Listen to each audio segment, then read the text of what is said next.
not doing that prompted me to sign on the spot, and it has been 3 years of not looking back. Yeah, thank you once again, Tan Jun Wen. Now, next up we have Vivien from Hong Kong. A bit of Vivien's background. She was an ex-nurse and an ex-midwife. Yeah. And Vivien has started the business, and what I heard was recently she has groomed about 200 executives in her global new skin business. Yeah, Vivien is now one MCM and team elite. Without further ado, let's put our hands together for Vivien.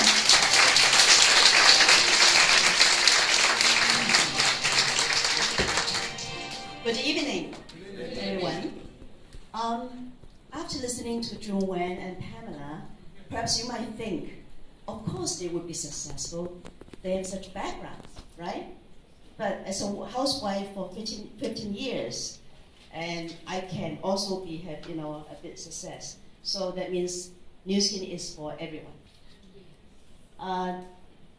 When I do new skin, when I start a new skin, not because I have calculated how much investment I need to put in, what's the risk I would go through, or how much is the return. No, I was very bad at calculation.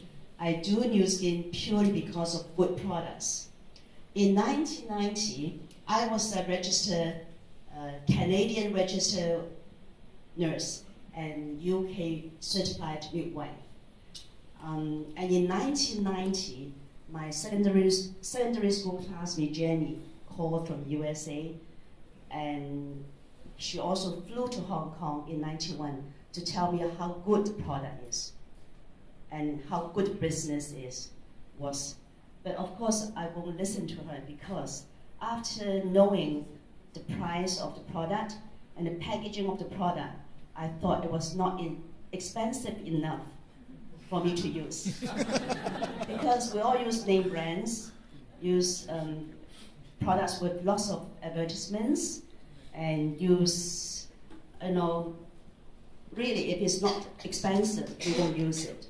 So I just rejected her because I thought it's not expensive enough. But in 1996 and 97, my health started going downhill. My mouth was numb, and I was extremely fatigued. This picture was taken in 1st of January 1997. I traveled to Australia, Sydney. I brought with me this Chinese herbal medicine.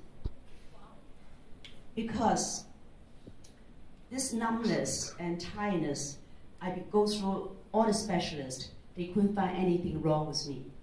I even flew to Beijing to look for a very famous acupuncturist to see what he can do for me. But they couldn't do anything for me.